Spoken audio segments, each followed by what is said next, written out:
eu sou a Luciana, eu faço parte do grupo Mulheres do Brasil, Núcleo Irlanda, e hoje eu tô aqui gravando o quadro Mulheres para o Irlanda Talk Show. E hoje eu tô aqui com a Cíntia, minha convidada, amiga querida, e a gente vai falar de um tema que ninguém quer falar, ninguém quer citar. As pessoas têm muitas barreiras, muitos preconceitos, e a gente tá aqui nessa missão hoje de deixar esse assunto um pouquinho mais fácil, mais leve e desmistificar muita coisa que ainda tem sobre ele, quebrar barreiras. E hoje a gente vai falar de câncer. Cíntia, me conta um pouco da sua história com o câncer.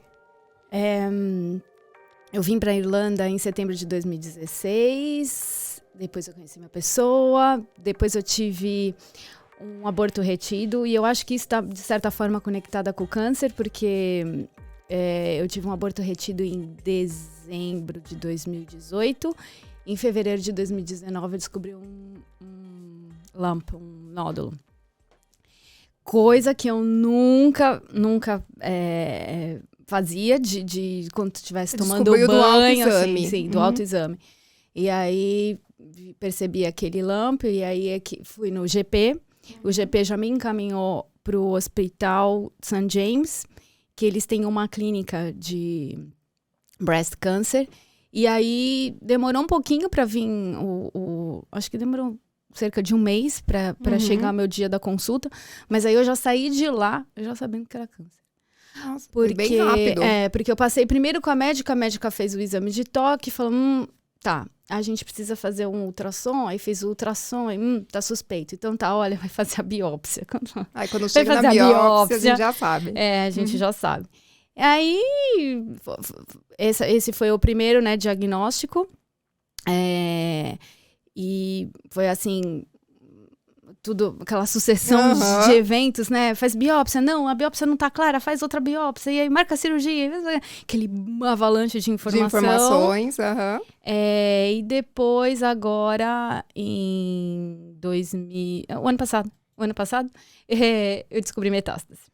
Fui para o Brasil para estar com a família, aí tinha uma dor nas costas, fui lá fazer um examezinho, metástase. Como foi para você receber o diagnóstico do câncer? É complicado, né? Ninguém nunca espera, ninguém nunca quer. E aí você fala, casa caiu, e agora? Aí você faz faça um filme, né, da sua vida, mas e agora? Eu tinha tantas coisas e não sei o quê. E aí você precisa assimilar aquilo tudo. Mas eu sempre tentei, no primeiro diagnóstico e também nesse segundo foi mais dificilzinho, mas sempre pensei, não, se o médico virar pra mim e falar, eu tenho uma semana de vida, eu não posso ficar uma semana chorando, que desperdício de vida, né? Porque você não teve um diagnóstico de câncer, você teve dois diagnósticos. Você recebeu essa notícia 2 vezes. 2 vezes, não. E a primeira vez, a gente faz aqui tem um exame chamado Oncotype, que ele vai te dar a probabilidade do teu câncer voltar, a probabilidade da quimioterapia ter algum benefício para você. E a minha chance do câncer voltar era 4%. E enfim, eu fui premiada, e eu sou contra as estatísticas e ele voltou. Na verdade, não é que ele voltou. Uma célulazinha escapou, né, da mama, porque o câncer nada mais é que uma célulazinha que ficou meio doidinha, acelerada, e se reproduz, bem a minha cara, isso, bem acelerada. Eu sei bem como que é. Eu tenho um câncer que ele se multiplica muito rápido. Eu tenho linfoma de Hodgkins, que é um câncer no sistema linfático. Eu até então não sabia o que era um sistema linfático, até eu descobri um câncer no sistema linfático. Então, e essa célulazinha, ela escapou e ela se alojou na minha coluna, no meu osso. Então, agora eu tenho a metástase óssea. Então, a metástase é uma consequência do câncer de mama, que foi o primeiro câncer que você teve. Exatamente. E apesar dele estar nos ossos agora, ele continua sendo câncer de mama. E como que é a sua rotina de tratamento? pesadinha. É pesadinha no sentido de que requer muito, né, cuidado. Principalmente no começo, quando você tem o diagnóstico, que você precisa traçar aquela estratégia. Os médicos precisam traçar uma estratégia de tratamento, saber qual que é o tipo. Então, aquilo vai requerer vários exames e requer idas constantes ao hospital para fazer os exames e tudo mais. Então, da primeira vez, já fiquei sabendo que o tipo era sensitivo a hormônios femininos, né, progesterona e tudo mais. Então, a químio não foi indicada para mim. Eu fiz cirurgia para te remover o nódulo, fiz rádio e depois fazia tratamento com tamoxifen, que é hormônios. Eu tive uma pausa para poder tentar novamente a gravidez, mas enfim, já por todo o quadro não foi dando certo. Eu fiquei há uns 2 anos aí assistida pelos médicos e até que eu descobri a metástase. Então a rotina depois de uma pessoa com metástase é mais intensiva. De ir para o hospital. Então, assim, eu tenho que ir, você vai para o hospital, às vezes você fica lá umas 4 horas, dependendo do dia, você tem que fazer exame de sangue, porque hoje eu faço uma terapia-alvo, que se chama terapia-alvo, ela baixa as tuas células brancas, você fica mais vulnerável à infecção. Eu acho que é importante falar isso, porque cada câncer tem um tratamento indicado, né? Não é todo mundo. Muitas pessoas pensam, tem câncer, vai ficar careca. Sim. Tem câncer, vai ficar uma pessoa muito fraca. Tem toda aquela, né, imagem que às vezes os filmes mostram, que as pessoas têm na cabeça de uma pessoa que trata câncer. Então, nem sempre é indicado uma quimioterapia. Por exemplo, você não precisou fazer químio. Não. Sempre tem alguém que tem uma tia, né? A minha tia morreu de tia, câncer, a vizinha. Então, sempre tem alguém assim, mas, nossa, é muito complexo. Tem vários tipos. Por exemplo, o câncer de mama mesmo tem vários, né? O meu, quando eu recebi o diagnóstico, falaram, é o mais fácil de ser tratado. Infelizmente, como eu estava tentando a maternidade, infelizmente, era uma coisa que não dava certo ali, então deu aquele baque no começo, mas como eu te falei, são vários tipos. O meu é sensitivo ao hormônio, então eu faço hormonioterapia, eu já estou na menopausa, que é assim, a medicina já está evoluindo bastante e consegue direcionar melhor, exatamente. No meu caso, eu precisei fazer químio, foi indicada a quimioterapia, porque ele já estava bastante espalhado pelo corpo. Mas eu não precisei fazer rádio. Então, assim, é importante as pessoas... se tem alguém passando por um caso de câncer na família, ou a pessoa recebeu um diagnóstico, primeiro, é um milhão de informações de uma vez só. Exatamente. A gente sabe bem disso. Então, assim, calma, antes de sofrer, tenta entender que câncer você tem, subtipo de câncer, porque tem tudo isso. E qual vai ser exatamente o seu tratamento. Não necessariamente todo mundo faz quimioterapia, todo mundo faz radioterapia, todo mundo tem o mesmo processo. Sim, câncer não é sentença de morte, né? Isso é muito importante falar. Lógico, a gente não vai Eu acho que a gente aqui não tá com cara de quem tá morrendo, não, Cíntia. A gente não pode também romantizar, né? Não é nada, vai ficar bem. Não, é uma doença... Infelizmente não tem cura, mas tem o controle. Né? Tem o controle. Então, assim, eu sou bem realística, às vezes até demais. Para as minhas amigas que não têm câncer, é um choque, né? Ai, mas não fala assim. Mas então, né? Eu sei que a minha expectativa de vida não é igual de uma pessoa que não tenha câncer. Né? Uma pessoa saudável, 100% saudável. A minha expectativa de vida não é igual. Eu sei que é menor, ela é reduzida. Agora, se o tratamento vai dar certo por 2, 3, 10, como é que eu vou saber? E outra, expectativa de vida é uma coisa muito subjetiva, né? A gente nunca sabe quando o X vai estar na gente. Ninguém nunca sabe. Então, assim, é legal você ter aquele balanço, né? Você não pode nem romantizar e falar que vai ficar tudo bem. Porque às vezes não fica tudo bem. Que não vai ficar tudo bem. Não fica. E quanto mais informação você tem, e quanto mais você fala sobre isso claramente, com a mente aberta, você vai perdendo os medos, entendeu? Você vai encarando de uma outra, que é a tua realidade. Não tem jeito, você tem duas saídas, ou eu fico ali chorando, pensando, contando os dias, e já eu já sou eu já me domino já ali entrega, naquela, né? Já, entendeu? Ou então eu falo, tá bom, o que dá pra fazer hoje? Hoje eu não tô muito legal, hoje só dá pra dar uma voltinha no quarteirão. Então olha que voltinha gostosa no quarteirão que eu vou dar. Você tem que estar sempre tentando olhar o copo pelo lado cheio, né? Aquela metade do copo que tá cheio, não a metade que tá vazia, senão a gente dá uma surtadinha. Então tem que estar sempre... Mas dá pra viver.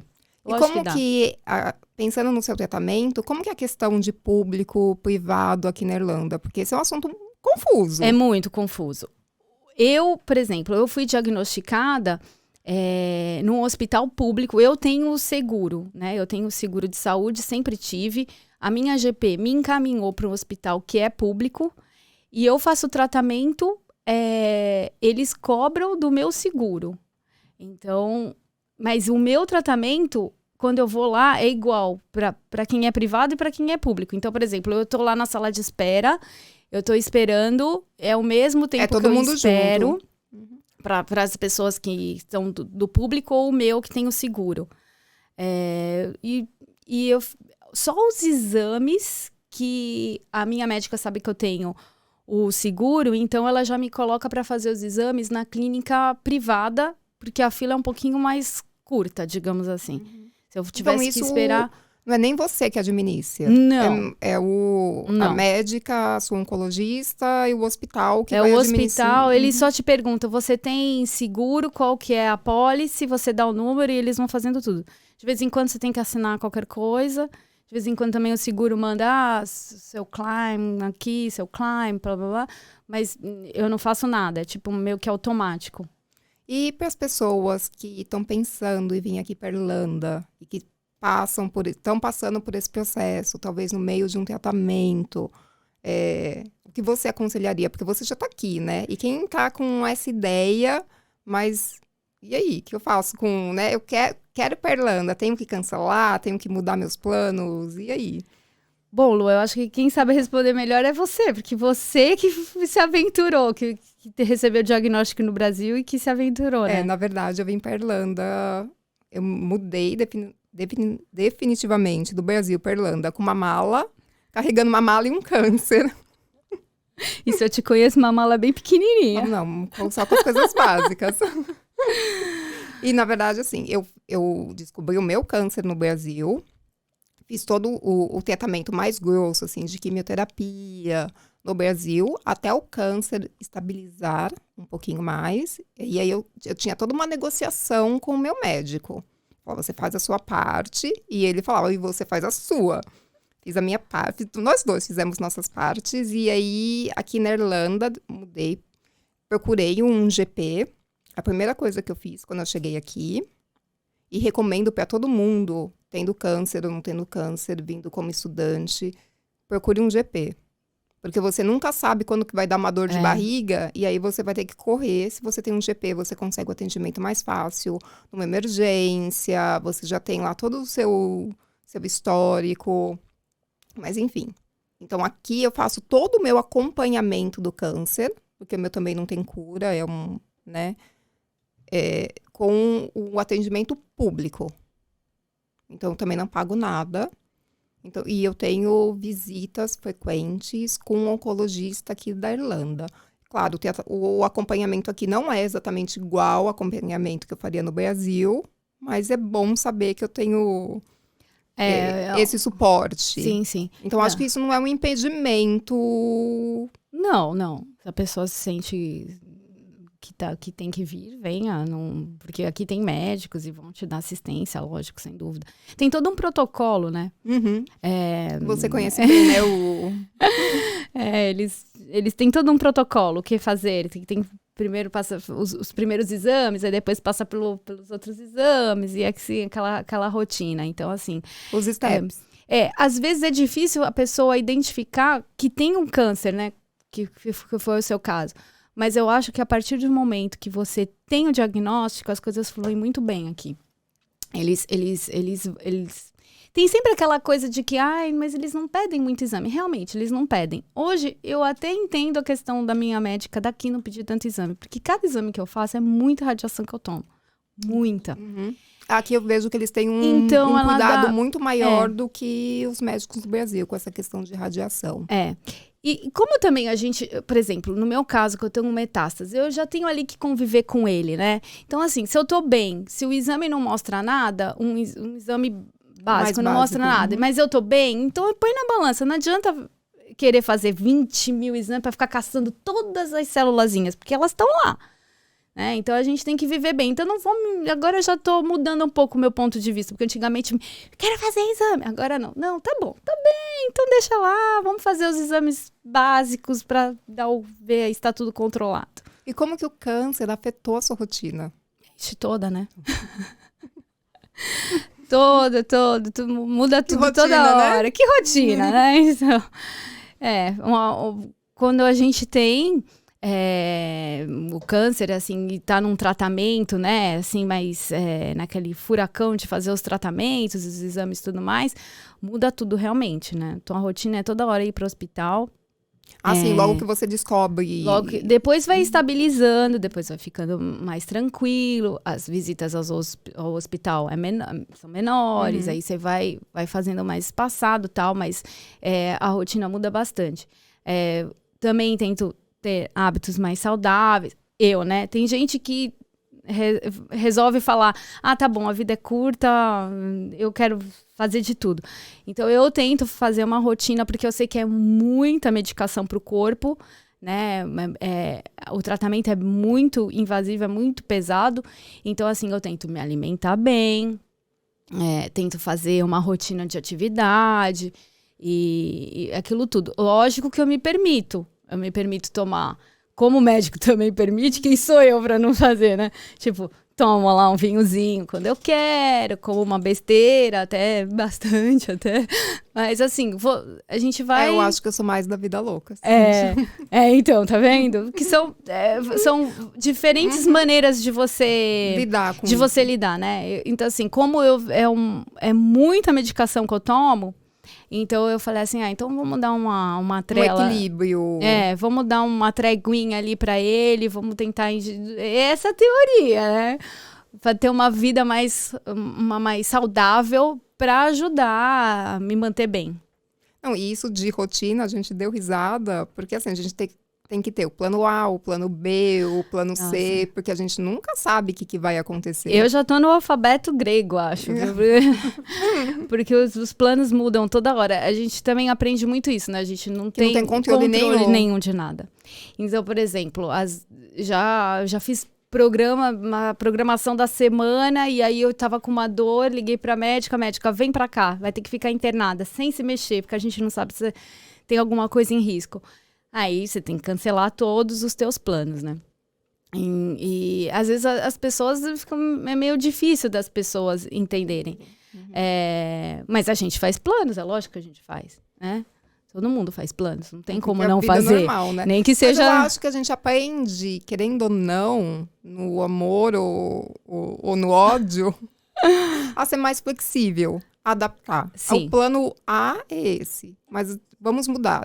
Recalcular a rota. Então tá, tudo bem. Acho que a gente vai aprendendo a fazer isso de um jeito mais fácil, menos sofrido, né? Isso. A gente não sofre tanto quando a gente não consegue fazer uma coisa. Eu não consegui fazer isso. Mas tudo bem. A gente vai fazer outra, né? Tipo assim, hoje eu não tô tão bem, não consigo ir pra academia, mas hoje eu vou porque eu vou pra academia. Mas eu vou dar uma voltinha no quarteirão. Então, assim, e você faz aquilo no natural, né? Não com aquele pesar, sem aquela não cobrança. Se sentindo... Posso fazer uma perguntinha? Desculpa atrapalhar aqui o papo de vocês, que tá muito bom, muito interessante. Não, tá maravilhoso. Você falou bastante sobre medicamento, né? Que o corpo recebe muito medicamento. Como que funciona aqui na Irlanda? É gratuito ou vocês têm que bancar assim por conta? Você tem que... Tem dois tipos. Quando eu estava na primeira fase, no primeiro diagnóstico, eu tinha Drugs Scheme. Eu pago até 80 euros e depois toda a medicação que eu precise, que seja excedente, o governo me fornece. Agora, com a metástase, eu tenho medical card. E aí, essas drogas que eu uso, elas são chamadas drogas de alta tecnologia. Tanto é que quando eu recebi o diagnóstico no Brasil, o médico, eu pedi para um médico, eu passei com um amigo médico e ele me disse, presta atenção, porque tem drogas que aqui o Brasil não tem, não são custeadas, que são alta tecnologia. Então, hoje eu tomo a minha medicação, sai mais ou menos, acho que em torno de 5 mil euros e o governo me fornece. Eu tenho que tomar uma injeção para os ossos, eu tenho que tomar uma injeção que me deixa na menopausa e tenho que tomar também um remedinho chamado Ribociclib, que é a terapia-alvo, que dá uma segurada nas minhas células louquinhas. Então, essa medicação que é de alta tecnologia é bem salgadinho o preço e o governo fornece. Que bom, né, que tem essa possibilidade aqui, né? Sim, sim. Eu, no caso, eu não tomo medicação, porque o meu é um acompanhamento, é um tipo diferente de câncer, mas eu faço todo esse acompanhamento no sistema público. É tudo gratuito, eu nunca paguei nada. Não, essa parte é muito boa. Eu já saio de lá com a prescrição, deixo na farmácia, eles providenciam tudo. E todos os outros remédios também para controlar efeito colateral, eles me fornecem. Que bom, obrigado. E, Cíntia, como que é lidar com medo, com ansiedade do câncer? Com essa loucura toda de quando a gente recebe o diagnóstico? Não lida, né? Ele tem, né? Ele vem sempre. A gente não quer, a gente sabe a teoria, mas ele aparece. E aí você tem que é aquilo. Você tem que saber lidar, não deixar ele te dominar para você não fazer as coisas.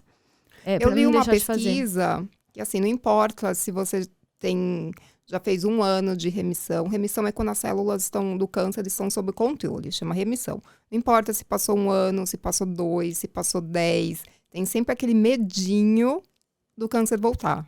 Tipo, não é conforme vai passando o tempo, o seu medo vai diminuindo. Não, o medo é estável. Então, eu já passei dessa fase porque ele voltou, né? Então. E aí é que tá. Quanto mais você tem medo e fica naquela de que eu não quero conversar sobre isso, eu não quero falar sobre isso, é pior. Porque assim, se acontecer, aí você vai estar muito vulnerável. Então, por isso que eu digo que eu prefiro não romantizar. Olha, tem uma chance dele voltar, a chance era baixa, aconteceu, voltou. Aí fiquei sem chão, né? Porque quando eu recebi o segundo diagnóstico, eu falava pro médico, você tá enganado. Você tá enganado. E eu passei nos 3 médicos, e os médicos vinham com maior cuidado falar comigo. Tava no Brasil, segurava na minha mão. Eu falei, não, mas vamos esperar a biópsia, porque isso daí tá errado. Não tá. Porque eu achava que não era. Aí, um pouco antes de sair o resultado da biópsia, eu falei assim, e se for? E aí, um amigo meu falou, olha que não é sentença de morte, para de pensar por esse lado. E é isso aí. Se você começa a perder o medo, você encara de uma outra forma. Acho que um jeito mais racional, que é o que o tratamento exige de você também, né? Porque você tem que estar consciente do seu tratamento, do entender seu subtipo de câncer, saber o que perguntar para o médico, entender direitinho de uma maneira racional pelo processo que você vai estar passando. Isso, eu aconselho sempre você ir com uma pessoa na consulta, mesmo que a pessoa não esteja na Irlanda, que a pessoa esteja no Brasil, porque é muita informação. Chega uma hora, o seu cérebro já não escuta mais o que o médico está falando. Então, é sempre bom ter uma outra pessoa com você. Aqui na Irlanda, desculpa, Lu, só para complementar, aqui na Irlanda, eu já vi brasileiras esperando ali no St. James para ser atendida, uma senhorinha, e ela tinha uma tradutora. Então, eles podem também fornecer para você. É bem legal isso. Bom saber disso, né? Porque tem mais dificuldade com o idioma, às vezes é muita coisa técnica. Eu acho importante também a gente falar que ainda tem muito mito de que câncer é uma mágoa que você guardou. Nossa. Câncer é alguma coisa, um trauma que você passou. Até me arrepio, eu fico revoltada. De ódio. Olha, que câncer é maldição, que você fez mal pra alguém, porque blá, blá, blá. Olha, o que eu já ouvi, gente, infelizmente... Eu já ouvi isso de enfermeiro, Cíntia. Olha... De enfermeiro. Que é alguma coisa que eu tinha presa que eu não conseguia falar. Gente, não dá então eu vou falar agora, cala a boca. Como que pode uma pessoa achar que é uma doença tão complexa que cada vez mais vem atingindo as pessoas, as sociedades aqui no Brasil, que é uma coisa assim emocional, que é uma coisa tão simples. Não é assim. Infelizmente, a medicina ainda não tem a cura, mas não é culpa da pessoa. Não é porque a pessoa é negativa, não é porque a pessoa fez alguma coisa de ruim para alguém, não é. Acontece.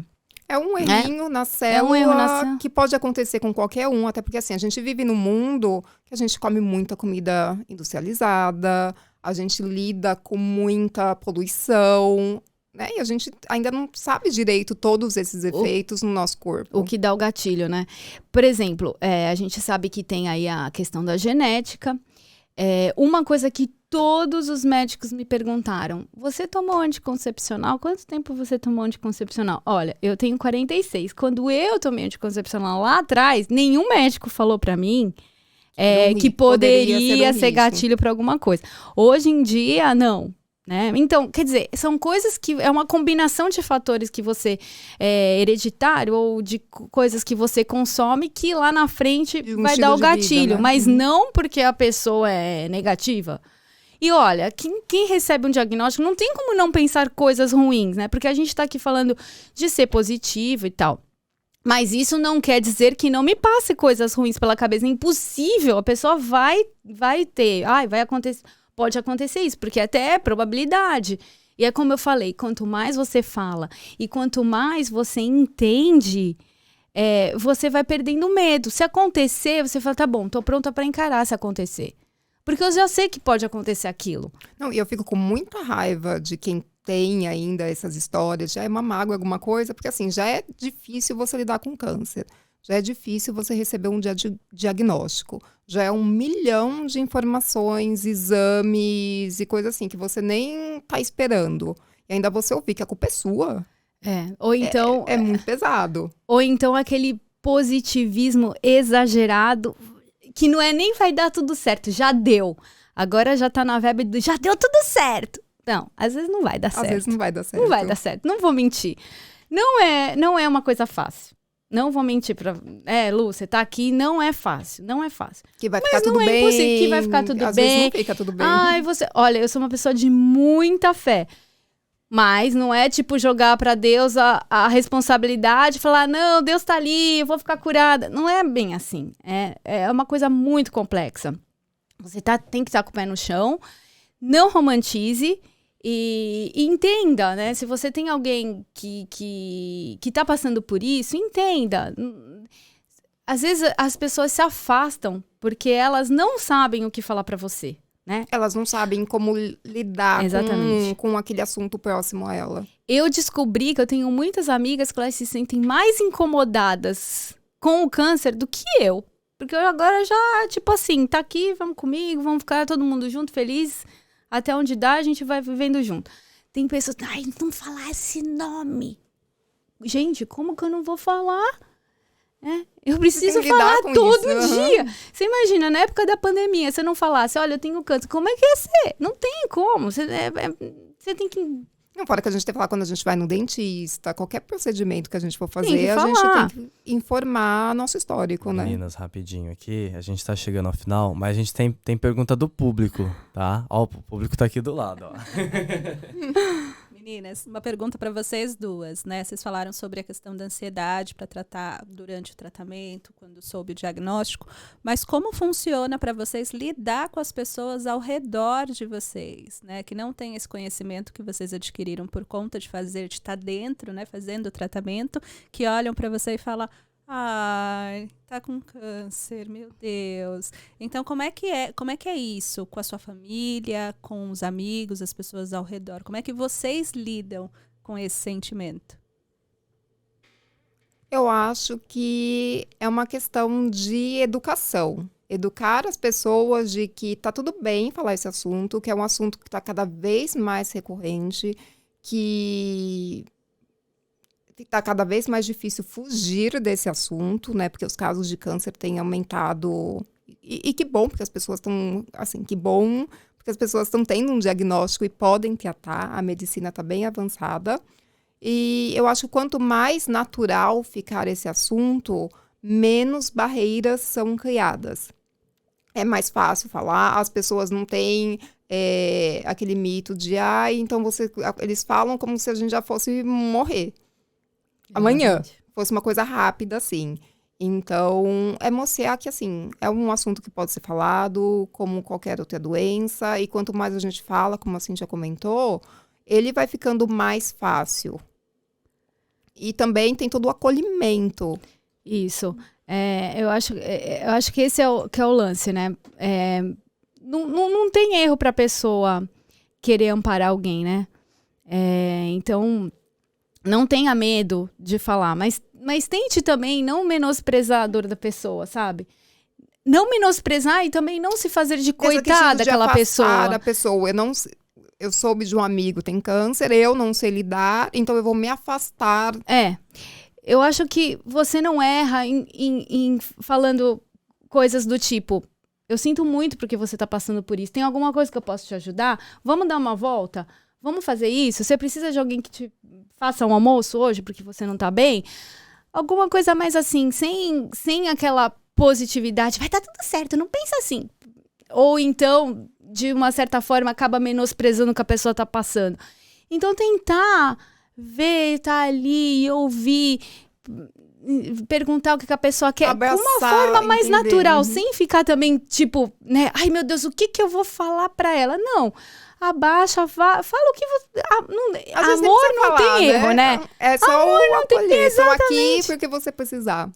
Ouve a pessoa, né? Porque às vezes a pessoa também, do outro lado, ela não quer ouvir. Eu não quero ouvir que ela foi pro hospital, que ela tomou uma injeção, aquelas coisas.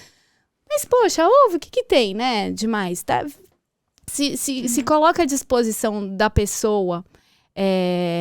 Enfim, eu acho que quando a gente quer passar amor, não tem erro. É só ter esse cuidadinho ali, assim, e também não sumir, porque o pior de todos é sumir, né?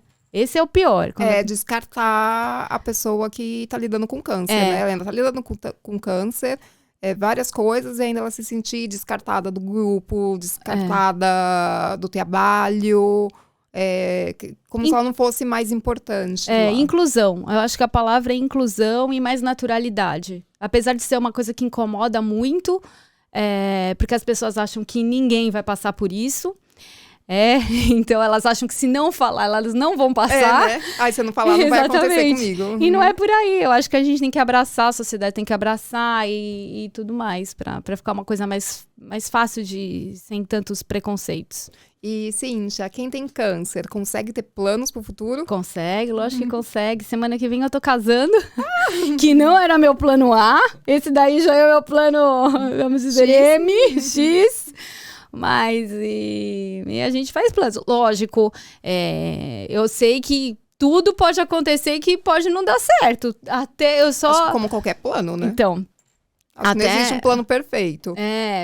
Planejar férias, planejar um casamento, sempre é ali. Mas vamos, se aventura, faz os planos. Só não faz plano, né? Quem já foi. Quem já desistiu. Aqui. Exatamente.